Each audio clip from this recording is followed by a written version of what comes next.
morning po mga sadik. Ayan, magandang umaga po. Araw po ng linggo. Ako po ay pumasok lang at nagpatay ng ilaw. At akin lang pong iikutin ang buong school. At titingnan ko po ang mga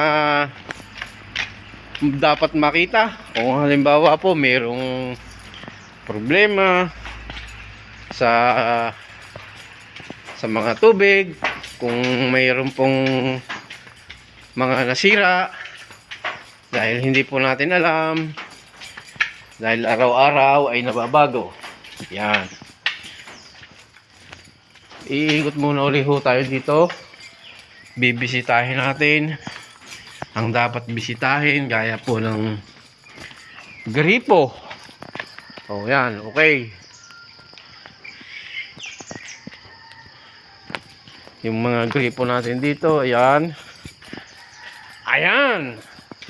Medyo nakakabawi na ang ating pechay at mustasa. Ayan po. Nakakabawi na sila. Yan. Romy Diaz. Ano na? Nasaan ka na? Francis Leo Marcos. Kayong dalawa ang trending ng panahon ng pandemic. Subaybay ko kayo nung ako ay nasa Saudi. Yan. Okay? Walang problema yung gripo. Subalit ngayon ay nasa na kayo?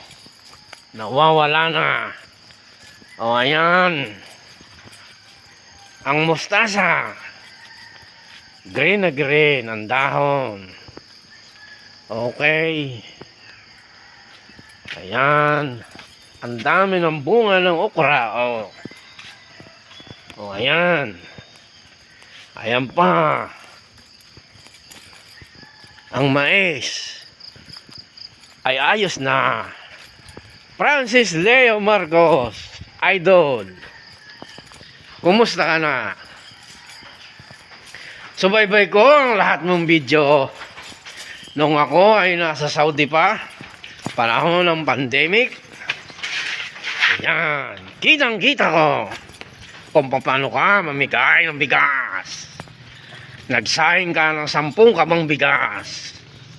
Ipinamigay mo sa madaanan mo sa kalsada. Subalit ano na nangyari? Nawala ka ng palambula. Nakulong ka, idol. Sa dami ng tao na natulungan mo, lumabas ka pa, ikaw ang masama. Romy Diaz. Ano na?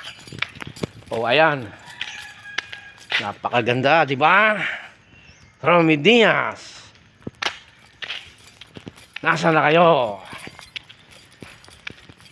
Yawn, mga sadik. Magandang umaga at magandang buhay kay Idol Francis Leo Marcos at kay Idol Romy Diaz, na siya nag-aliw sa amin nung kami ay quarantine sa Saudi, sa kampo, nung kami ay na-COVID. Ayan. Kaya shoutout sa inyo. Happy New Year sa lahat at maligayang Pasko at manigong bagong taon. Power. Bye-bye.